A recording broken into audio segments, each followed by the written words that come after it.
आज आपके साथ बीफ हलीम बनाने की बहुत ही ज़बरदस्त किस्म की रेसिपी शेयर कर रहा हूँ। आप इसको हलीम कह लें, दलीम कह लें, इंशाल्लाह जो तरीका मैं आपको बताऊँगा एक तो इतना आसान होगा हलीम दलीम बनाने का, आपका तरीका देख के ही बनाने को दिल कर जाएगा। और इस रेसिपी के अंदर हलीम का एक सीक्रेट मसाला भी आपको मैं बताऊँगा, जिसके इस्तेमाल करने से आपके हलीम दलीम की जो खुशबू है ना, ये नेक्स्ट लेवल पे जाएगी। तो चले मिलके बनाते हैं। बिस्मिल्लाहिर्रहमानिर्रहीम। सबसे पहले ये मैं आपको अनाज दिखा रहा हूँ जो हमें चाहिए होगा। इसके लिए मैंने गंदम ली है, 250 ग्राम इसका वेट है। बाकी जितनी भी चीज़ें हैं, ये मूंग की दाल है पीली वाली, 100 ग्राम ली है, आधा पाव से थोड़ी सी कम। जो है ये भी आपने 100 ग्राम ले लेना है, यानी कि 250 ग्राम गंदम ले लेनी है। और आधा किलो जो है ना, ये सारा अनाज मिला के ले लेना है। इसमें चावल, लाल दाल है और चने की दाल है, मूंग की दाल है और जो है, इन तमाम चीज़ों को 100 ग्राम आपने ले लेना है। कुल मिला के 750 ग्राम अनाज की ये रेसिपी है। तो हमने क्या करना है, सबसे पहले तमाम चीज़ों को आपने साफ़ कर लेना है। साफ़ करने के बाद आपने इनको 3 से 4 घंटे के लिए भिगो के रख देना है। ठीक है, अगर 4 घंटे भिगो रहे हैं तो फिर आपने इसको फ्रिज के अंदर रखना है, क्योंकि आजकल गर्मियाँ बहुत ज़्यादा हैं। तो अगर आप इस गर्मी के मौसम में इसको बनाएंगे और 4-5 घंटे भिगो के रख देंगे तो दाल के अंदर से स्मेल आ सकती है। तो अगर आपने 4 घंटे तक इसको भिगोना है तो फिर आपने फ्रिज में रख देना है। वैसे 2 से 3 घंटे भी काफ़ी होते हैं। ठीक है, अच्छे तरीके से इसको धोने के बाद। तो ये देखें, तकरीबन 4 से 5 घंटे मैंने अनाज को भिगो के रखा था और मैंने ना इसको फ्रिज के अंदर रखा था। ठीक है, अब इसका पानी मैंने निकाल दिया है और इसको अलग कर लिया है। अब इसके अंदर पानी आपने कितना ऐड करना है, पानी आपने इसके अंदर ऐड करना है तकरीबन 6 लीटर पानी। ठीक है, 750 ग्राम अनाज होगा, 6 लीटर पानी आपने इसके अंदर डाल देना है। ऊपर से लगा देना है कवर। सबसे पहले आपने इसको उबाल करा लेना है। जैसे ही अनाज के अंदर उबाल आएगा, कवर हटा के इसके ऊपर ये जो वाइट वाले झाग होते हैं ना, इसको आपने रिमूव कर देना है।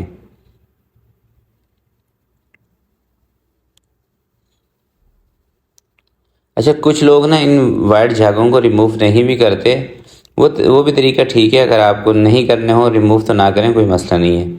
झाग हटाने के बाद 1 चम्मच आपने इसके अंदर हल्दी ऐड कर देनी है।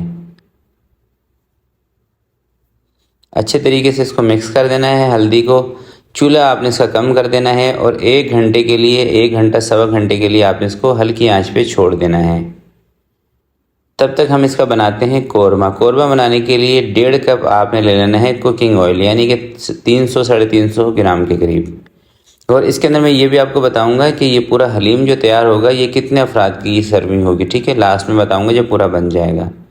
3 प्याज आपने ले लेनी है मीडियम साइज़ की। और सबसे पहले आपने प्याज को ब्राउन कर लेना है, जिस तरह से कि हम कौरमे की प्याज को ब्राउन करते हैं ना, वैसे ही ब्राउन करना है। कच्ची प्याज में उठा के गोश्त नहीं डाल देना। कच्ची प्याज में गोश्त डालेंगे तो फिर प्याज ना मेल्ट नहीं होगी, नज़र आएगी। ठीक है, और टेस्ट भी उस तरह से नहीं आएगा। तो जैसे ही प्याज ब्राउन हो जाए, थोड़ा सा आपने इसके अंदर पानी डाल देना है, ताकि प्याज का जो कुकिंग प्रोसेस है वो रुक जाए और प्याज जले ना। पानी अच्छी तरीके से मिक्स करने के बाद अब आपने इसके अंदर गोश्त ऐड कर देना है। मैं ले रहा हूँ बीफ का गोश्त 750 ग्राम, यानी कि 3 पाव। आप अगर मटन का लेना चाहें तो मटन का भी ले सकते हैं, बीफ भी ले सकते हैं। अगर आप चिकन में बना रहे होंगे तो उसकी रेसिपी थोड़ी सी अलग होगी, और वो मेरे चैनल पर अपलोडेड है, चिकन हलीम की रेसिपी, वो देख के आप बना सकते हैं।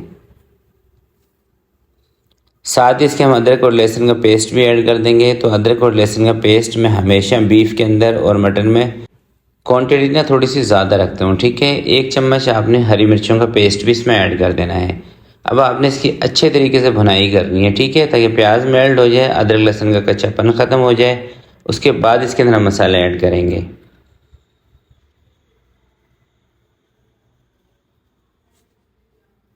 साथ ही इसके अंदर मैं 3 टमाटर भी शामिल कर रहा हूँ मीडियम साइज़ के। अब आपने ये सवाल नहीं करना कि शेफ़ हलीम के अंदर टमाटर नहीं डाले जाते। देखिए, हलीम बनाने के भी अलग अलग काफ़ी सारे तरीके हैं। कुछ लोग टमाटर डालते हैं, कुछ लोग नहीं डालते। और ज़्यादातर वो लोग टमाटर नहीं डालते जिन्होंने मतलब कमर्शियल लेवल पे इसको बनाना होता है, बना के सेल करना होता है। उसकी रीज़न ये होती है कि टमाटर डालने से हलीम की जो शेल्फ़ लाइफ है ना, ये कम हो जाती है। ठीक है, और टमाटर ऐड करने से इसका टेस्ट बढ़ जाता है। तो अगर आपने एक ही दिन में हलीम इस्तेमाल कर लेनी है या ज़्यादा से ज़्यादा 2 दिन में इस्तेमाल कर लेनी है, फिर आप इसके अंदर टमाटर का इस्तेमाल करें।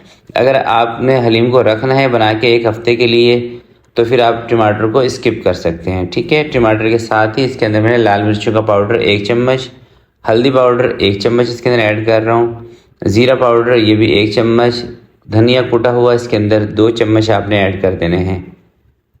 कश्मीरी मिर्च का इस्तेमाल थोड़ा सा ज़्यादा करना है, 1.5 चम्मच। हलीम के अंदर मिर्चें इस तरह की होनी चाहिए कि नॉर्मल हो, ताकि बच्चे बड़े सब उसको शौक़ से खा सकें। अगर हलीम के अंदर आप ज़्यादा लाल मिर्चें डाल देंगे तो वो फिर किसी से भी खाया नहीं जाएगा।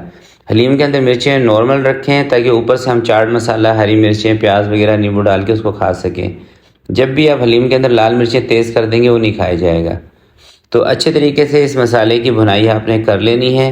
तो देखिए इसके अंदर मैंने सिर्फ 1 चम्मच लाल मिर्च का डाला है, सही है। और ये 1 चम्मच लाल मिर्च का दालें और ये गोश्त मिला के दोनों चीज़ों के लिए काफ़ी है। और जो कश्मीरी मिर्चें मैंने डाली ना, कभी आप ये समझेंगे कश्मीरी मिर्चें भी तेज़ हैं। कश्मीरी मिर्चें सिर्फ कलर के लिए और खुशबू के लिए ऐड की जाती हैं, ठीक है। तो अच्छे तरीके से इसकी मैंने भुनाई कर ली है। जब अच्छे तरीके से आप इसकी भुनाई कर लेंगे फिर आपने इसके अंदर पानी ऐड कर देना है जिस हिसाब का आपका गोश्त हो, यानी कि अगर 15 से 20 मिनट में गलने वाला गोश्त हो तो आप इसके अंदर 2 कप पानी का ऐड कर दें।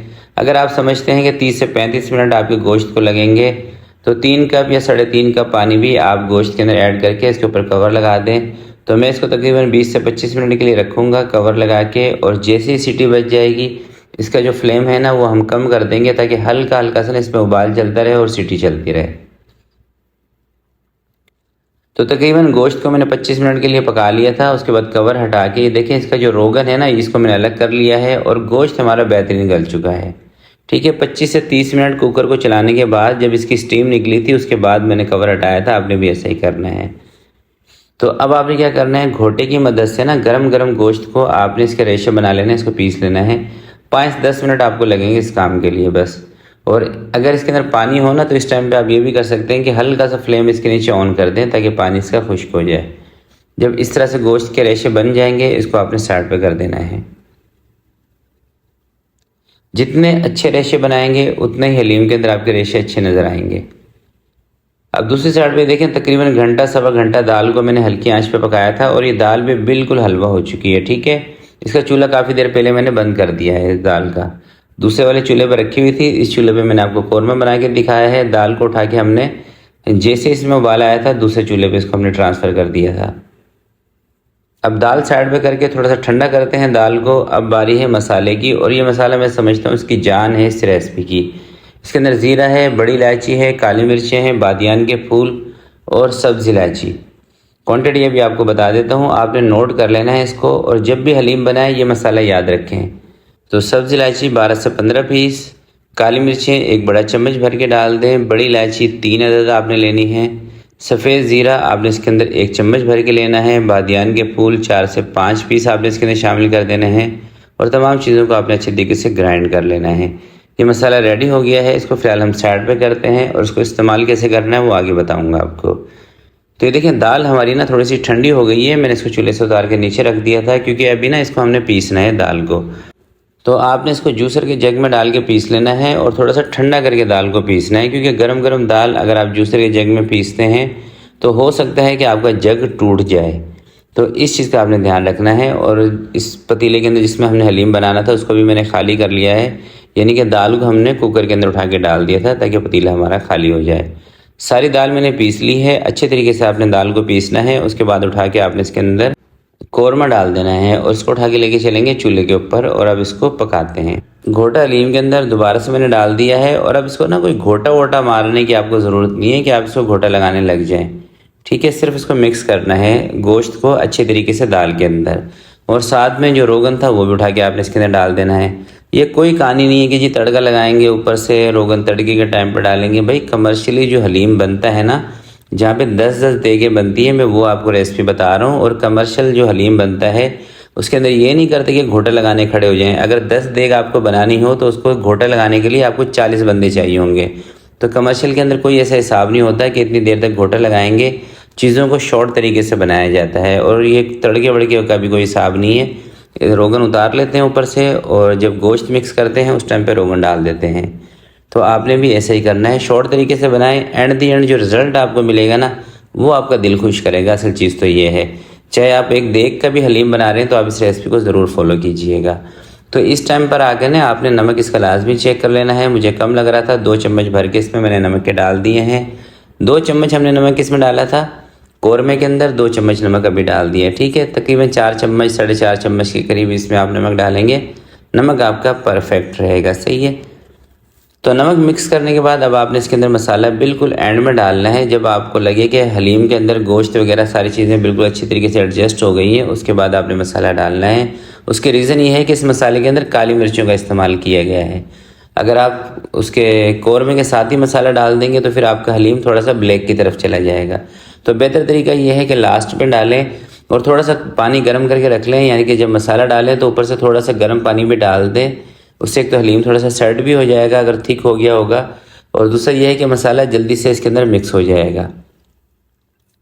तो मसाला मिक्स करने के बाद इसको एक उबाल मैंने दिला लिया है। तो अभी हलीम हमारा परफेक्ट तैयार हो चुका है। चूल्हा इसका मैंने बंद कर दिया है। घोटे को साफ़ करके बाहर निकाल लेते हैं और अभी मैं आपको दिखाता हूँ फाइनल लुक। और ये देखिए आप माशाल्लाह से इसको आप सर्व करें तली हुई प्याज के साथ, हरी मिर्चों के साथ, चाट मसाले के साथ और नींबू के साथ।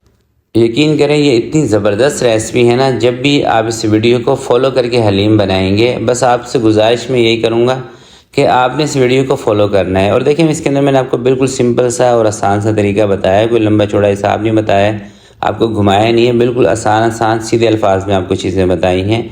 तो ज़रूर आपने इसको ट्राई करना है। और जिस तरह का भी आपका हलीम दलीम बने, आपने इसी वीडियो के नीचे कमेंट में आके मुझे लाजमी बताना है। तो आज के लिए इतना ही, मिलते हैं किसी नेक्स्ट वीडियो में। तब तक के लिए अपना बहुत सारा ख्याल रखिएगा, अपने वालिदैन का ख्याल रखिएगा। अल्लाह हाफिज़।